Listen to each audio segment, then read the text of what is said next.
Assalamualaikum warahmatullahi wabarakatuh. Selamat pagi, salam sejahtera bagi kita semua. Pada kesempatan kali ini saya akan memberikan sebuah presentasi mengenai penelitian pendidikan. Kalau kita lihat dari asal kata, penelitian berasal dari kata teliti. Jadi kalau teliti itu ya memang dalam penelitian itu harus hati-hati, harus teliti, seperti itu. Tidak gampang memutuskan tanpa ada data yang jelas, makanya kalau penelitian itu memang harus teliti gitu. Kemudian dari bahasa Inggrisnya apalagi research. Re artinya kembali, search itu artinya mencari. Jadi penelitian itu memang seharusnya mencari sesuatu yang baru. Kalau penelitian tidak mencari sesuatu yang baru, itu sebenarnya kalau secara etimologi menyalahi asal kata dari riset itu sendiri gitu, seperti itu. Jadi kembali mencari. Kenapa harus mencari sesuatu yang baru atau sesuatu yang nilai novelty-nya tinggi? Dikarenakan kalau sesuatu yang baru itu adalah nilai kebermanfaatannya sangat tinggi gitu. Kita contohkan vaksin untuk corona itu belum ditemukan. Nah, apabila Anda menemukan dari vaksin corona tersebut, ya otomatis itu nilai kebermanfaatannya sangat tinggi. Tetapi kalau Anda menemukan vaksin yang lain, yang sudah banyak ditemukan oleh orang, bahkan kandungannya sama namun bahannya berbeda, itu ada kebermanfaatannya, tetapi kebermanfaatannya tidak setinggi seperti kalian menemukan atau Anda menemukan vaksin dari corona. Kita lanjut. Nah, kemudian makna dan arti penelitian. Nah, di sini penelitian atau riset dapat diartikan sebagai upaya atau cara kerja yang sistematik. Dalam artian, riset itu harus sistematik. Tidak bisa langsung data terkumpul. Jadi yang pertama itu di latar belakangnya harus jelas. Kenapa hal tersebut dilakukan? Untuk menjawab permasalahan atau pertanyaan dengan jalan mengumpulkan data dan merumuskan kesimpulan, generalisasi itu kesimpulan berdasarkan data tersebut. Jadi ketika kita memperoleh sebuah data, maka data tersebut dapat kita simpulkan. Contoh seperti ini. Di kampung itu kita lihat berdasarkan data, ternyata mereka saling membantu untuk mendirikan rumah, untuk makan, untuk lain sebagainya. Kalau kita lihat ke kota, berdasarkan hasil penelitian menggunakan instrumen yang jelas, ternyata di kota tingkat individualisnya tinggi, bahkan dengan tetangga itu tidak saling kenal. Nah, berarti generalisasi atau kesimpulan yang dapat diperoleh dari data tersebut, bahwa di kampung itu tingkat gotong royongnya lebih tinggi dibandingkan dengan di kota. Kemudian kita lanjutkan, diartikan juga penelitian itu sebagai proses pemecahan masalah. Jadi kalau masalahnya itu adalah virus corona, maka dengan penelitian itu adalah pemecahan masalah untuk mencari solusinya dan menemukan serta mengembangkan batang tubuh pengetahuan yang terorganisasi melalui metode ilmiah. Selain itu, dengan adanya penelitian seperti yang dijelaskan di sini, maksudnya adalah bahwa dengan adanya penelitian itu akan menjadi teori-teori yang menjadi batang tubuh pengetahuan. Jadi kita sekarang mengetahui bahwa jantung itu ada di sebelah kiri. Kemudian besarnya itu seperti kepalan tangan orang dewasa. Nah, hal tersebut bisa jadi teori, bisa jadi ilmu, bisa jadi batang tubuh pengetahuan, dikarenakan ada orang yang sudah meneliti, dikarenakan ada operasi, dikarenakan orang-orang sudah melakukan penelitian, bahwa ternyata ini seperti ini, itu seperti itu. Jadi seperti itu. Kita lanjutkan lagi. Di sini ada penelitian pendidikan. penelitian pendidikan. Kenapa di sini ada kata pendidikannya? Mungkin ada penelitian-penelitian yang lain, memang banyak sekali. Nah, kita akan batasi di sini hanya penelitian di bidang pendidikan. Karena penelitian seorang guru, penelitian seorang dosen, dengan penelitian seorang dokter itu akan berbeda. Apalagi ketika di pendidikan, kita untuk menemukan suatu kondisi yang konstan, suatu kondisi yang adil, suatu kondisi yang sama itu sangat susah. Sebagai contoh, kita akan membandingkan dalam penelitian pendidikan, yaitu dua sekolah atau dua kelas 4A dan kelas 4B. Kelas 4A kita menggunakan model problem-based learning, sedangkan kelas B menggunakan model project-based learning. Kita akan membandingkan mana yang lebih bagus. Di pendidikan, itu sangat susah. Jadi makanya istilahnya juga adalah kuasi eksperimen. Kenapa? Karena kita tidak akan bisa membandingkan secara persis sama kedua kondisi dari kelas A dan kelas B. Karena banyak faktor yang mempengaruhi. Pertama, mungkin kelas A ada motivasi yang berbeda dengan siswa kelas B. Jadi walaupun menggunakan metode yang sama, mungkin motivasinya mereka berbeda. Mungkin itu yang mempengaruhi nanti nilai akhirnya. Kemudian mungkin kelas A dari tingkat kekayaannya berbeda. Sehingga kalau orang yang kaya, kelas A dengan kelas B, ada sebagian yang kaya, mungkin orang yang kayanya tidak sama. Sehingga orang kaya itu biasanya peduli terhadap pendidikan anak biasanya gitu. Kemudian menggunakan uang yang dia punya untuk les, untuk apa. Nah, dari les pun itu bisa mempengaruhi nilai akhir dari anak. Jadi semata-mata yang bisa kita bandingkan bukan hanya semata-mata dari lesnya. Kalau memang mau pure, mau sama, mau adil, untuk membandingkan kedua model tersebut, kedua-duanya, kedua kelas tersebut memang harus dikarantina, dimasukkan karantina, dikasih makan yang sama, kondisi mentalnya sama, kemudian setelah itu baru dibandingkan. Kelas A menggunakan model PBL, kelas B menggunakan model PCBL. Sehingga di penelitian pendidikan itu kebanyakan menggunakan kuasi eksperimen. Kuasi itu adalah maya, kuasi itu adalah seolah-olah melakukan eksperimen. Tetapi banyak hal yang sebenarnya yang mempengaruhi, yang bisa menjadi pengurang dari ketelitian dari proses penelitian itu. Kita akan melanjutkan lagi di sini penelitian pendidikan itu adalah proses yang sistematis tadi ya. Jadi prosesnya itu harus sistematis. Jadi dalam artian yang duluan harus duluan, yang belakangan harus belakangan. Untuk memperoleh pengetahuan, to discover knowledge, dan pemecahan masalah atau problem solving pendidikan. Jadi masalah-masalah pendidikan itu sangat banyak. Di sini untuk memperoleh pengetahuan itu dengan adanya penelitian memang bisa gitu. Contoh seperti ini. Di kampung ada mitos apabila sebuah pohon kemudian setelah itu kita punya air bekas rendaman daging, kemudian kita lemparkan atau kita basuhkan ke pohon tersebut, maka pohon tersebut buahnya itu akan manis. Nah, kalau seperti itu, kita untuk memperoleh pengetahuan, maka kita bisa melakukan penelitian, benar nggak? Kita siapkan airnya, kemudian setelah itu kita mencari pohon yang tidak manis, kemudian dalam jangka waktu beberapa bulan, kita siram terus, apakah benar nggak yang awalnya tidak manis menjadi manis? Nah, itu untuk memperoleh pengetahuan. Setelah memperoleh, oh iya benar jadi manis. Kemudian kita lakukan pembahasan apa yang terjadi dengan pohon tersebut, sehingga ketika disiram oleh air bekas rendaman daging, itu menjadi menjadi manis gitu. Kemudian yang selanjutnya penelitian pendidikan itu adalah sebagai pemecahan masalah atau problem solving. Sebagai contoh seperti ini. Kita berkunjung ke sekolah, kemudian kita tanyakan, Bu, ada permasalahan tidak mengenai hasil belajar, atau pemahaman konsep, atau mengenai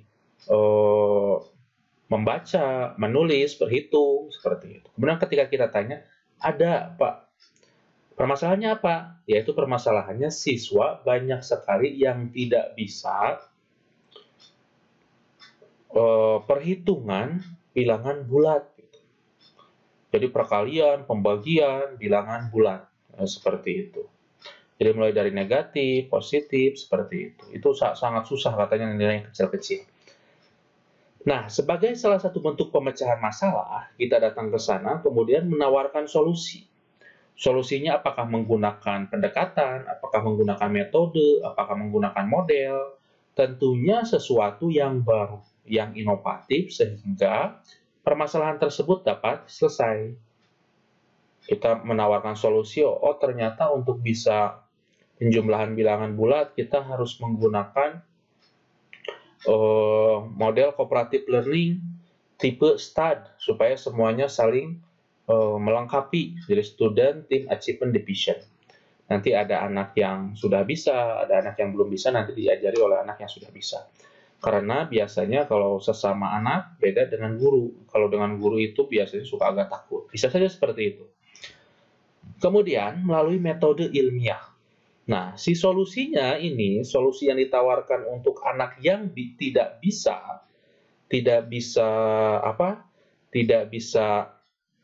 hal tersebut. Di sini itu mereka tidak bisa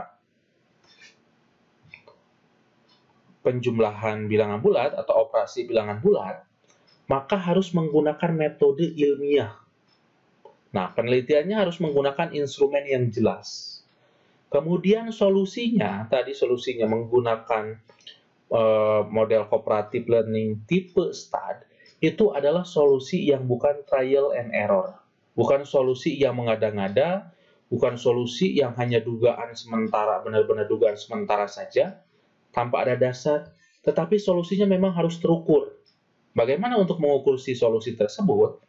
Untuk mengukur solusi tersebut bisa menggunakan teori-teori yang mendukung hal tersebut, bisa juga melihat dari penelitian-penelitian sebelumnya. Benar nggak nih bahwa dengan menggunakan model cooperative learning tipe STAD itu bisa menyelesaikan anak yang tidak bisa penjumlahan atau tidak bisa operasi bilangan bulat. Seperti itu. Kemudian di sini yang ilmiahnya itu dalam artian ilmiah dapat dipertanggungjawabkan secara keilmuan. Jadi kalau contoh seperti ini. Anak ini tidak bisa apa-apa dikarenakan ada orang yang mengirimkan santet supaya dia tidak bisa apa-apa.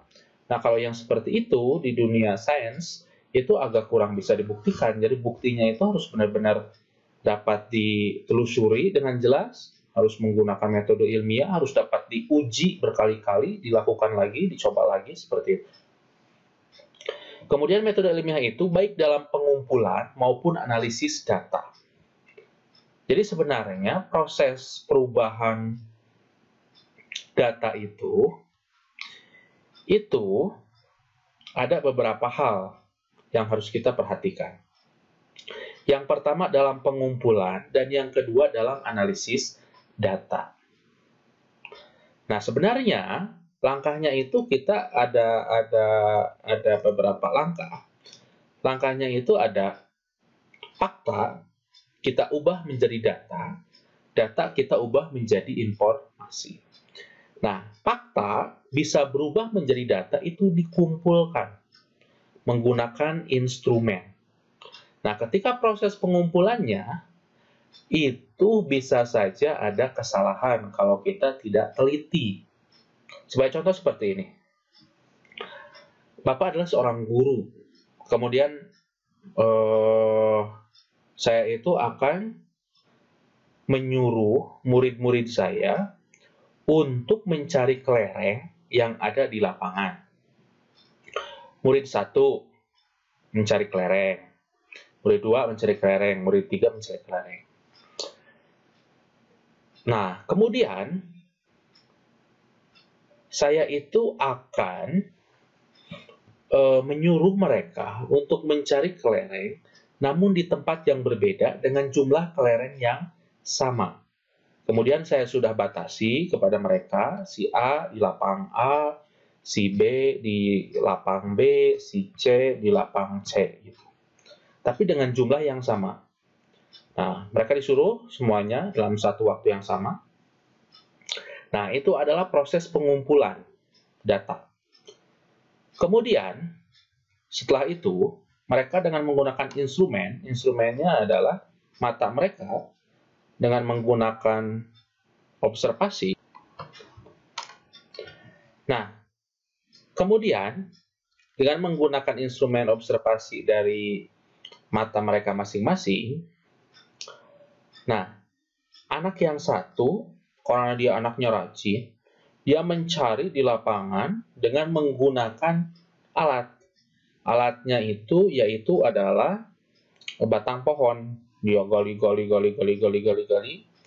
Kemudian dia bilang, oh ternyata di sini ada 20 kelereng. Kemudian anak yang kedua itu karena dia agak malas-malas, dia nyari-nyari, kemudian nggak ada alat. Oh ini kayaknya nggak ada. Pak guru itu menyusahkan saja. Kemudian dia bilang, nggak ada sama sekali. Nah kemudian ada anak yang ketiga. Anak yang ketiga tidak terlalu rajin, tidak terlalu malas. Dia nyari-nyari, dia tidak menemukan alat untuk membongkar kelereng yang ada di lapang, sehingga dia hanya menemukan 10 kelereng. Kemudian mereka datang dalam waktu yang bersamaan, dan saya tidak bertanya kepada mereka secara lisan. Mereka disuruh untuk menulis di salah satu kertas, menulis angkanya saja, satu dengan yang lainnya tidak saling tahu. Kemudian ketika dibuka, saya tidak memberitahukan kepada mereka bahwa jumlah kelereng di 3 lapang itu adalah sama. Kemudian ketika dibuka, saya bertanya kepada anak yang pertama itu, anak yang tidak mendapatkan kelereng sama sekali. Nah, kemudian kata anak yang pertama itu bilang, kata saya bilang, kamu tadi di lapang tidak menemukan kelereng sama sekali. Nah, kata anak yang pertama bilang, yang tidak menemukan sama sekali. Iya Pak, saya tidak menemukan sama sekali, nggak ada kelereng. Saya sudah cari-cari, saya sudah bongkar-bongkar, nggak ada kelereng Pak di tanah di lapang itu. Gitu. Oh gitu. Tapi kamu sudah sangat teliti untuk mencari kelerengnya. Sudah Pak, sudah sangat hati-hati. Sudah Pak. Oh iya. Ya udah. Kamu jumlah kelerengnya ada 10. Memang ada 10 tadi di lapang. Iya Pak, saya sudah cari-cari, ternyata ketemunya 10. Oh gitu. Tapi kamu sudah nyari semua? Iya Pak, sudah. Nah, kemudian giliran anak yang terakhir. Itu adalah yang paling banyak dia mendapatkan kelereng. Kemudian saya tanya, kamu kelerengnya dapat banyak? Memang kamu menggunakan apa? Saya menggunakan batang pohon Pak, saya nyari-nyari, kemudian saya bongkar-bongkar. Ternyata di lapang itu ada 20 kelereng, Pak. Kemudian saya coba lagi, cari lagi, coba lagi. Sampai 5 kali, Pak, saya mencari kelereng tersebut. Dan saya berkesimpulan memang hanya ada 20 kelereng, Pak. Nah, kemudian si guru itu bilang, nah, Bapak itu sebenarnya memasukkan kelereng di semua lapang itu sama, yaitu 20 kelereng. Nah, tetapi karena mungkin usaha dari kalian berbeda-beda, sehingga hasilnya juga berbeda-beda. Ada yang 20, ada yang 10, ada yang sama sekali tidak menemukan kelereng. Gitu. Nah, kemudian anak yang tidak menemukan sama sekali, dia itu ngomong, oh iya Pak, mohon maaf, tadi sebenarnya saya tidak mencarinya dengan sungguh-sungguh gitu Pak. Saya tidak menemukan apapun. Bahkan saya berpikiran bahwa kenapa sih Bapak menyusahkan saya gitu. Mohon maaf Pak. Kemudian anak yang kedua, iya Pak, saya juga tidak terlalu bersungguh-sungguh. Jadi saya hanya satu kali ngecek. Kemudian tidak ngecek lagi gitu. Sehingga saya hanya menemukan 10. Nah, di sana kalau kita lihat, ternyata dengan fakta yang sama, faktanya sama, ketiga-tiganya itu 20 kelereng. dapat menghasilkan dengan pengumpulan yang salah, dapat menghasilkan data yang berbeda-beda. Yang satu 0, yang satu lagi 10, dan yang terakhir itu 20. Nah, kemudian setelah itu, setelah menjadi data, kemudian kita lakukan analisis. Ini ada 20, ini ada 10, ini ada 0. Kita akhirnya setelah menganalisis data yang mereka kumpulkan, kemudian kita akan berkesimpulan. Oh, ternyata tiap anak untuk motivasi untuk belajarnya, dalam hal ini untuk mencari kelereng di lapangan ternyata berbeda-beda. Nah, kemudian setelah itu kita simpulkan, kita lakukan generalisasi, tiap anak itu kesungguh-sungguhannya dalam belajar itu berbeda-beda. Nah, seperti itu. Nah, jadi dengan fakta yang sama akan menghasilkan, bisa saja gitu, kalau kita tidak teliti semuanya itu bisa menghasilkan data yang salah dan informasinya juga nanti akan salah. Jadi informasi anak yang satu itu ada 0, padahal informasi yang sungguhnya itu ada 20. Informasi anak yang kedua adalah 10, padahal aslinya 20. Informasi anak yang ketiga itu yang tepat, itu adalah 20. Makanya ketika memproses fakta menjadi data, data menjadi informasi itu harus ilmiah, harus sistematis, harus dilakukan dengan hati-hati, mungkin bisa melakukan lebih dari satu kali, agar hasil kesimpulannya dari penafsiran data tersebut itu tidak salah. Nah, di sini ada generalisasi itu atau kesimpulan ya, menyimpulkan. Kemudian kita lanjutkan, di sini ada metode ilmiah. Metode ilmiah adalah metode yang menggunakan prinsip-prinsip keilmuan, prinsip-prinsip sains, yaitu yang pertama sistematis, empiris, dan objektif. Jadi metode ilmiah itu harus sistematis. Jadi harus sistematis, harus ada urutannya yang jelas. Kalau diibaratkan masak mie, kita bisa menyalakan kompor, kemudian setelah itu kita masukkan wajan beserta air, kemudian masukkan mie, seperti itu. Coba kalau kita tidak sistematis. Nyalakan kompor, kemudian belum ada wajan, kemudian mie-nya dimasukkan. Nanti mie-nya akan kebakar. Nah, dalam penelitian pun harus sistematis. Mulai dari fakta, kita mencari fakta, faktanya ada permasalahan atau tidak, kemudian kita lakukan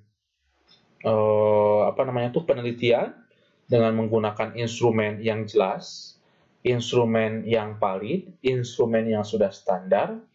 Kemudian setelah itu jadilah data. Nah, data tersebut kita analisis menggunakan SPSS atau menggunakan tools-tools yang lain, kemudian setelah itu jadilah informasi. Nah, tidak bisa kita langsung bisa menjadi informasi tanpa ada pengolahan data. Data tidak akan mungkin terkumpul tanpa ada pengumpulan data. Seperti itu. Kemudian empiris. Empiris ini dapat dirasakan secara indrawi. Dapat dilihat, diraba, ditawang. Nah, ketika kita menyatakan bahwa kelerengnya itu ada 20, bisa kita lihat, bisa kita sentuh, itu ada 20 memang jelas. Orang lain ketika melakukannya lagi ada 20 lagi. Orang lain melakukannya lagi ada 20 lagi. Jadi ini bisa dirasakan secara indrawi. Kemudian objektif. Nah, yang disebut objektif itu apabila suatu penelitian itu tidak sesuai dengan harapan kita, ya sudah. Itulah hasilnya gitu.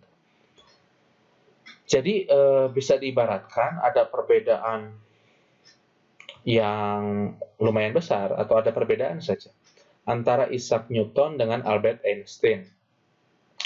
Nah, walaupun Albert Einstein itu awalnya berpacu pada Isaac Newton. Kemudian dia melakukan penelitian dan ada hal-hal yang berbeda dari Isaac Newton yang dia anggap itu awalnya atau orang-orang anggap kebanyakan itu ya dia salah melakukan penelitian, dia melenceng. Justru ternyata semua yang dikemukakan oleh Isaac Newton itu tidak selamanya seperti itu. Menurut Isaac Newton, hukum Newton yang pertama itu sigma F sama dengan 0. Hukum Newton yang kedua, sigma F sama dengan M kali A, massa kali percepatan. Nah, kemudian oleh Albert Einstein, itu tidak selamanya seperti itu. Karena ada dilatasi ruang dan waktu. Nah, yang orang-orang anggap bahwa dia penelitian yang melenceng, justru itu adalah yang tepat gitu. Jadi, teori-teori Isaac Newton tidak selamanya sama. Ketika di ruang angkasa itu akan berbeda gitu, seperti itu. Makanya ketika ada penelitian yang tidak sesuai harapan, itu bahkan bisa menjadi hal-hal penemuan yang baru. Kenapa hal tersebut bisa terjadi seperti itu? Apakah instrumennya yang salah, apakah kita yang tidak teliti, atau apakah yang lainnya, gitu, seperti itu. Jadi harus objektif. Jadi kalau di sananya A, jangan sampai jadi A minus, kemudian kalau di sananya A, jangan sampai jadi A plus, gitu, seperti itu. Kalau A, ya A. Kalau B, ya B. Kemudian selanjutnya, di sini kita harus mencari sebuah permasalahan yang harus dijawab oleh sebuah penelitian. Yang pertama itu adalah apabila sesuatu, peristiwa, atau fenomena yang terjadi menimbulkan keraguan-raguan atau ketidakpastian. Nah, apabila fenomena tersebut masih diragukan, benar nggak nih seperti ini? Benar nggak sih seperti itu? Benar nggak bahwa dengan student center itu lebih baik daripada teacher center? Benar nggak nih bahwa dengan menggunakan PBL semua anak akan berhasil? Benar nggak nih metode-metode inovasi yang baru yang ada di luar negeri itu bisa berhasil? Benar nggak nih lesson study itu bisa berhasil? Apabila masih ada keraguan, maka lakukanlah penelitian lebih dari satu kali gitu, agar menjawab keraguan-raguan tersebut. Nah, kemudian yang selanjutnya, apabila terjadi kesenjangan antara harapan, apabila terjadi kesenjangan antara harapan atau sesuatu yang diinginkan, atau disebut dengan dasolen, tentang sesuatu dengan kenyataan atau dasein. Jadi ada kesenjangan antara sesuatu yang diinginkan dengan kenyataan. Jadi yang diinginkannya itu, siswa itu adalah semuanya mengerti tentang operasi bilangan bulat. Tetapi ternyata kenyataannya tidak ada mengerti. Yang mencapai nilai KKM untuk materi tersebut itu sedikit. Nah, kalau ada kesenjangan antara keinginan atau harapan dengan kenyataan, harapannya itu nilainya tinggi-tinggi, tetapi ini tidak. Nah, maka agar bisa tercapai sesuatu yang diinginkan sesuai dengan kenyataannya yang sedang terjadi, maka harus dilakukan penelitian. Bagaimana caranya agar siswa tersebut bisa memahami operasi bilangan bulat dengan baik. Kemudian yang selanjutnya, indikator masalah yang ketiga itu, apabila cara-cara berpikir yang berbeda menghasilkan kesimpulan-kesimpulan yang berlawanan. Nah, contohnya A berkesimpulan bahwa ternyata ada sekian. Yang B ternyata berbeda kembali. Nah, kalau ada sesuatu yang seperti itu, menurut si A, tidak mungkin bahwa jambu batu itu daunnya bisa menyembuhkan sakit perut. Atau si A berkesimpulan bahwa batu yang ada di pinggang itu bisa menahan yang ingin buang air. Nah, si B berpikiran bahwa dia menganggap bahwa hal tersebut itu memang benar, ada fungsinya. Jadi si A tidak percaya atau tahayul bahwa batu tersebut bisa menahan buang air. Kemudian si B berpikiran tidak tahayul, itu adalah kenyataan dan bisa dibuktikan. Nah, kalau seperti itu, ada kesimpulan-kesimpulan yang berlawanan, maka bisa melakukan penelitian untuk mencari mana yang lebih tepat. Kemudian yang selanjutnya, yang terakhir dari indikator masalah itu, apabila terjadi peristiwa-peristiwa yang mengancam, seperti epidemi, banjir, longsor, penurunan moral, dan lain sebagainya. Bapak contohkan seperti adanya virus corona ini menuntut kita untuk mencari solusinya, apalagi itu sangat mengancam.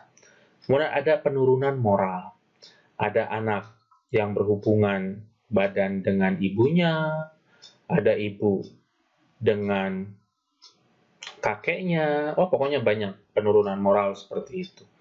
Bahkan ada seorang ayah yang punya anak 9 dari anaknya gitu. Jadi punya anak 9 dari anaknya. Jadi dia sudah dari anaknya punya 9, kemudian dianya sendiri dengan istrinya punya 5. Jadi punya 14 anak.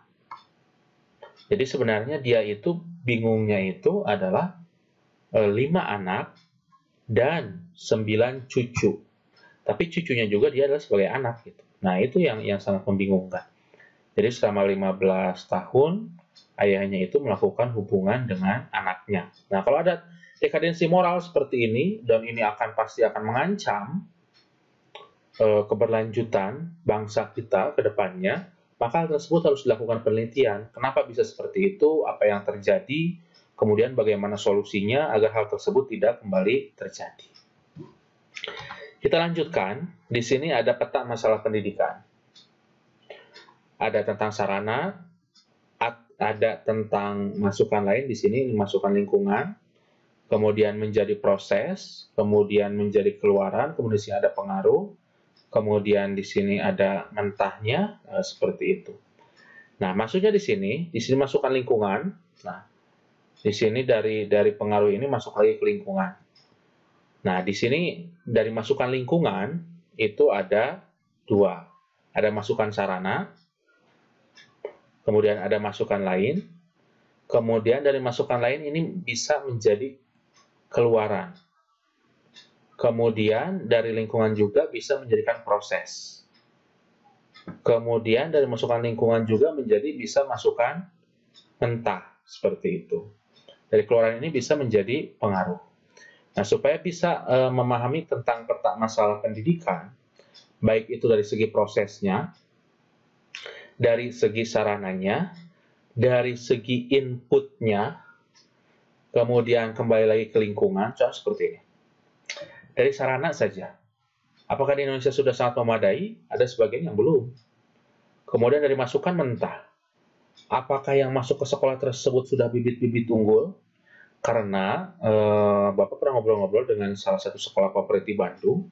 Mereka gurunya mau guru apapun, mau guru sejelek apapun, kalau jadi guru di sana, yaitu muridnya akan pinter-pinter. Kenapa? Karena mereka masukan mentahnya itu sudah sangat pinter di sekolah sebelumnya itu, di SMP-nya itu, ketika masuk ke SMA tersebut gitu. Jadi guru tidak perlu bingung lagi, belum lagi di rumahnya banyak les.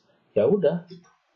Walaupun seperti itu, masukan mentahnya jelek, sarananya jelek, tapi kalau prosesnya bagus, mungkin yang masukan mentahnya juga jelek, ketika diproses dengan bagus itu bisa lebih baik. Sarana mendukung pun dileskan, diapakan, tapi kalau dianya tidak tidak bersemangat untuk menjadi sukses, ya itu akan susah. Nah, kemudian ujung-ujungnya itu ke lingkungan. Gitu. Jadi nanti ke lingkungan keluaran, output dari sekolah tersebut itu bagaimana? Apakah dia mampu diterima di lingkungan atau seperti apa? Karena di sini lingkungan itu masuk ke mentah, kemudian keluar nanti dia akan juga ke lingkungan lagi. Dan di sini banyak pengaruh-pengaruh yang mempengaruhi output ini, bahkan pengaruh juga ada ketika proses. Jadi bukan hanya semata-mata permasalahan pendidikan itu adalah masalah di sekolah saja, tetapi ada pengaruh-pengaruh dan masukan-masukan dari lingkungan. Seperti itu maksud dari peta ini. Kemudian kita lanjut. Nah, di sini ada pendekatan non-ilmiah. Dan dalam penelitian tidak dilakukan pendekatan non-ilmiah.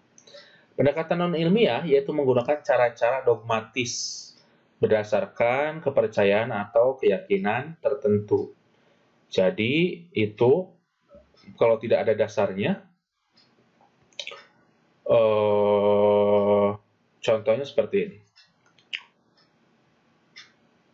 Jangan keluar malam-malam atau jangan duduk di dekat pintu, nanti kamu akan susah dapat jodoh. Nah, kalau yang seperti itu apakah bisa dibuktikan? Ya belum tentu seperti itu, karena ini hanya dogmatis saja. Kemudian sebenarnya selain ada yang dogmatis ini, yang sebelumnya itu adalah kebenaran mutlak. Ada kebenaran mutlak itu berdasarkan wahyu Tuhan. Kalau wahyu Tuhan ini harus dipercaya, harus diyakini berdasarkan pemeluk-pemeluknya. Seperti itu. Kemudian yang selanjutnya adalah kebenaran pendekatan ilmiah ini yang intuitif. Berdasarkan pengetahuan yang diperoleh secara tidak disadari atau tidak dipikirkan terlebih dahulu. Berdasarkan intuisi saja. Berdasarkan dari hati nurani. Dan belum tentu bisa dibuktikan kebenarannya.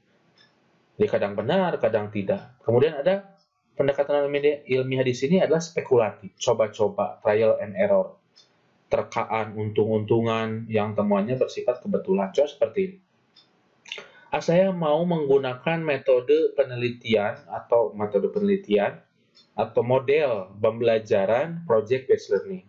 Itu kata siapa akan berhasil? Saya mau coba-coba aja. Nah, tidak bisa seperti itu kalau untuk penelitian. Kita gali dulu, cari dulu berdasarkan teorinya, benar enggak bahwa itu nanti akan menjadi solusi atau tidak. Nah, baru setelah itu dilakukan. Jadi jangan sampai trial and error. Kemudian selanjutnya harus ada otoritas ilmiah, yaitu berdasarkan pendapat atau pemikiran logis para ahli dalam bidang tertentu. Jadi harus ada otoritas ilmiah, yaitu berdasarkan pendapat atau pemikiran logis para ahli pada bidang tertentu. Nah, kalau ini hanya sifatnya pemikiran dan belum ada penelitiannya, itu adalah pendekatan non-ilmiah.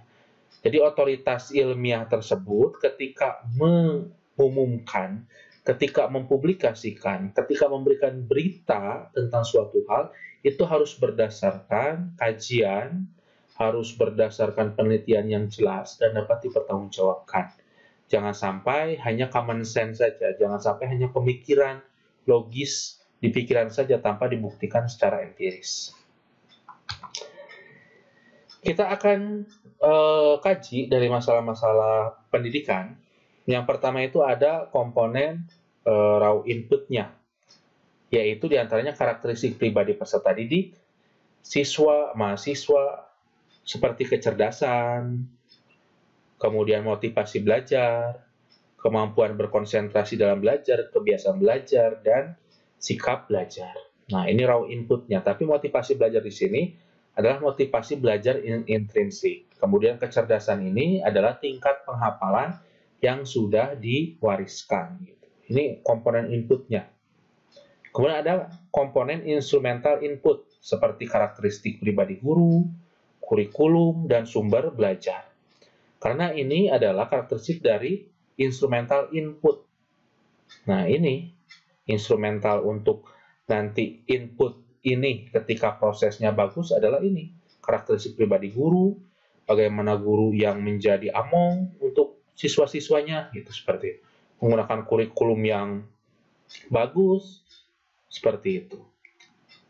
Kemudian ada komponen environmental input, seperti iklim lingkungan keluarga, lingkungan sekolah, kelompok teman sebaya, kehidupan beragama, fasilitas pembelajaran, dan kondisi kehidupan sosial ekonomi, serta politik. Nah, ini sangat berpengaruh juga. Jadi kalau lingkungan keluarganya itu harmonis, maka mungkin bisa menjadi pendukung dari instrumental input supaya proses pembelajaran menjadi lebih bagus. Tetapi ketika dia itu orang tuanya sudah mau broken home, kemudian tidak jelas harus ikut dengan kakek, nenek, kakek di ayah, nenek di ayah, kemudian apakah dengan ayah ataukah dengan ibunya, kan itu akan sangat membingungkan. Sehingga nanti walaupun raw inputnya bagus, di sini kecerdasan dan motivasi belajarnya bagus, tetapi karena environmental inputnya itu tidak bagus, lingkungan keluarga yang tidak bagus, maka bisa saja prosesnya menjadi tidak bagus dan outputnya juga menjadi tidak bagus. Kemudian di sini ada komponen proses dalam masalah pendidikan, seperti kalian dapat meneliti tentang kualitas interaksi guru-siswa, penerapan metode pembelajaran, penerapan model pembelajaran, dan pemanfaatan teknologi pendidikan dalam pembelajaran. Nah, ini komponen proses, bagaimana pemanfaatannya, bagaimana interaksinya, dan ada komponen output, seperti kualitas indeks prestasi belajar, kualitas sikap, dan perilaku keterampilan kecakapan. Yang output ini, prestasi belajar itu ditentukan oleh proses, kalau interaksi guru dan siswa, juga ditentukan oleh ketiga hal ini. Jadi kelima hal ini dapat saja ada permasalahan. Nah, permasalahannya itu biasanya saling berhubungan. Jadi, prestasi belajar tidak akan bagus kalau prosesnya juga tidak bagus. Dan proses ini tidak akan bagus kalau yang ketiga ini juga tidak bagus. Seperti itu. Kita akan lanjutkan. Nah, di sini kelayakan masalah pendidikan untuk diteliti. Yang satu, bermanfaat bagi peningkatan mutu pendidikan, khususnya proses dan hasil. Jadi yang proses dan hasil, proses dan output. Walaupun yang sebelumnya juga boleh.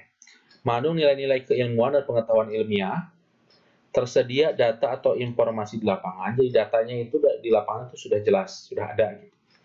Informasi mengenai informasi, kalaupun tidak ada sama persis, bisa menggunakan informasi-informasi yang sejenis. Contoh seperti ini, ketika kita mau melakukan penelitian tentang virus corona, akan tetapi kita tidak mengetahui tentang vaksin virus corona, nah, supaya tidak terlalu jauh melakukan penelitiannya, maka kita akan lihat virus yang agak sama.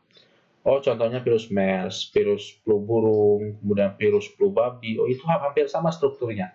Yang mungkin obatnya, vaksinnya tidak akan jauh dari sana. Gitu. Nah, seperti itu. Kemudian, selanjutnya, tersedia data informasi di lapangan yang tadi.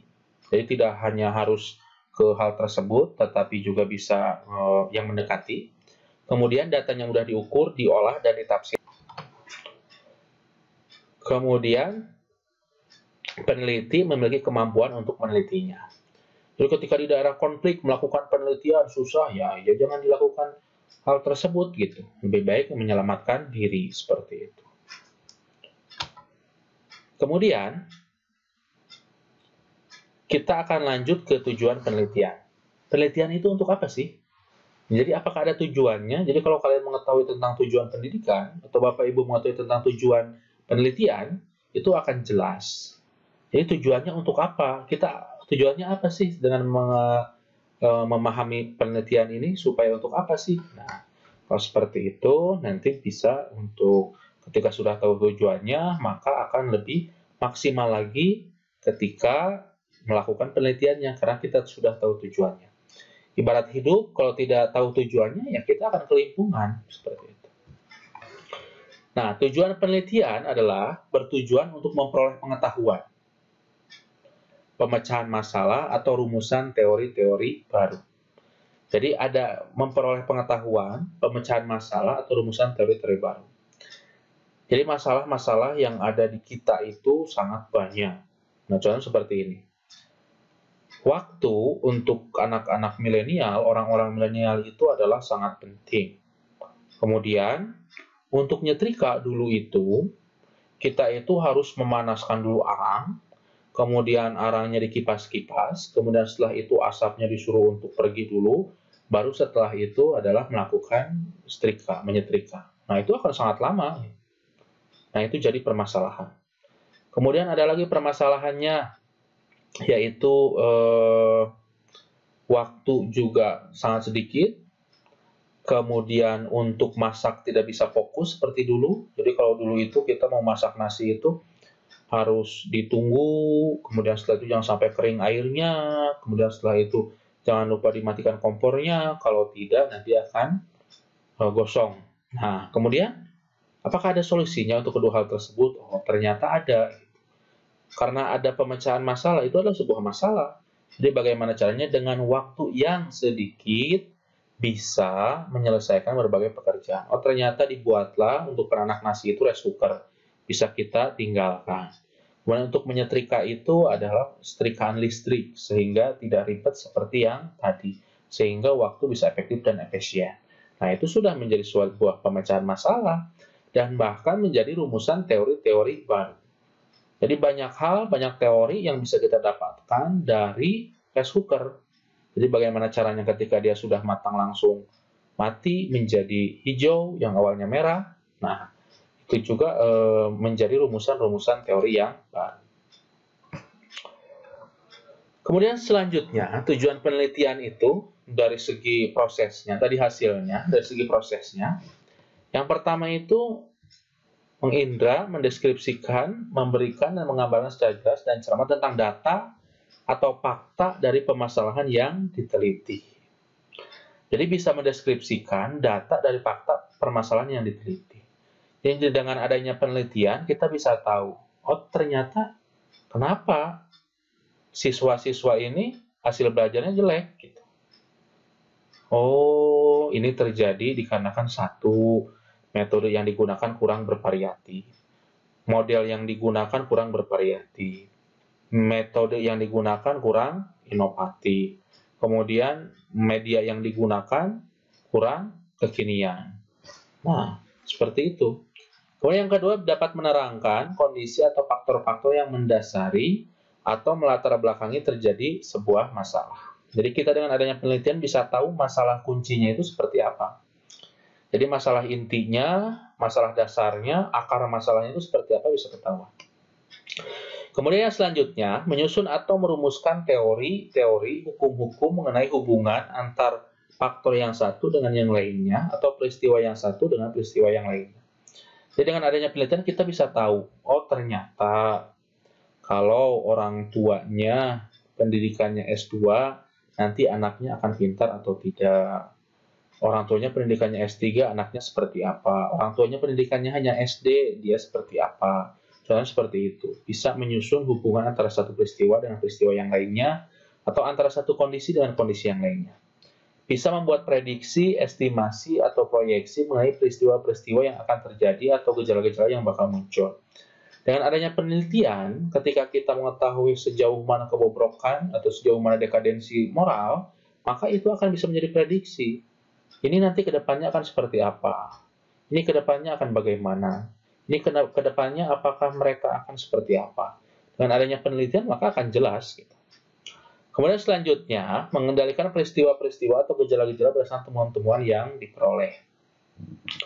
Jadi gejala-gejala itu dikendalikan berdasarkan temuan yang diperoleh, agar sesuatu yang tidak diinginkan itu tidak terjadi. Kemudian di sini ada karakteristik dari penelitian. Penelitian merupakan proses yang sistematik. Tadi sistematik dalam artian dia itu harus merele, dia itu harus langkah-langkahnya itu harus sesuai. Tidak bisa ada hasil tanpa ada pengumpulan data, tanpa ada analisis data, tanpa ada pembahasan. Nah, yang pertama itu penelitian merupakan proses yang sistematik dalam artian hal ini dapat dilihat dari keteraturan, memang harus teratur, kerunutan, dan keterkaitan antara komponen satu dengan yang lainnya. Keteraturan seperti dalam penemuan masalah, penyusunan rancangan penelitian, pengumpulan data, pengolahan data, dan penafsiran data. Jadi dengan adanya hal yang sistematis ini, sehingga semuanya akan mudah. Yang pertama latar belakang. Kita tahu latar belakangnya apa diadakan penelitian ini. Apa pentingnya dari variabel bebas, apa pentingnya dari variabel terikat, gitu seperti itu. Sehingga menjadi jelas semuanya. Kemudian penelitian bersifat logis. Dalam penelitian dituntut prosedur pembuatan kesimpulan yang cermat. Untuk itu diperlukan kemampuan logika yang memadai. Kemudian pada penelitian bersifat empirik, dalam artian penelitian harus didasarkan kepada data, fenomena atau peristiwa empirik yang dapat diamati atau yang observable. Jadi harus bisa secara empirik ini diamati gitu dan dapat dibuktikan oleh orang yang lain. Ketika menggunakan model PBL itu berhasil, ya orang lain juga harus bisa membuktikan dan kondisi yang sama itu harus berhasil. Kemudian penelitian juga bersifat reduktif dalam artian untuk mengambil generalisasi. Jadi dari sekian banyak, dari sekian tebal hasil pembahasan, maka hasil penelitian tersebut harus dibuat kesimpulan, harus direduksi. Untuk mengambil kesimpulan dalam penelitian perlu dilakukan reduksi ciri-ciri khusus dari fakta atau hal-hal yang bersifat individual menjadi bersifat umum. Reduksi diartikan juga sebagai proses penerjemahan kenyataan ke dalam konsep. Jadi contoh seperti ini. Banyak siswa yang prestasinya bagus itu ikut bimbel. Kemudian yang prestasinya jelek ternyata tidak ikut bimbel apapun. Nah, kemudian kita dapat berkesimpulan dari sekian banyak data-data yang kita peroleh, siswa yang ikut bimbel prestasinya relatif lebih bagus daripada siswa yang tidak ikut. Nah, seperti itu.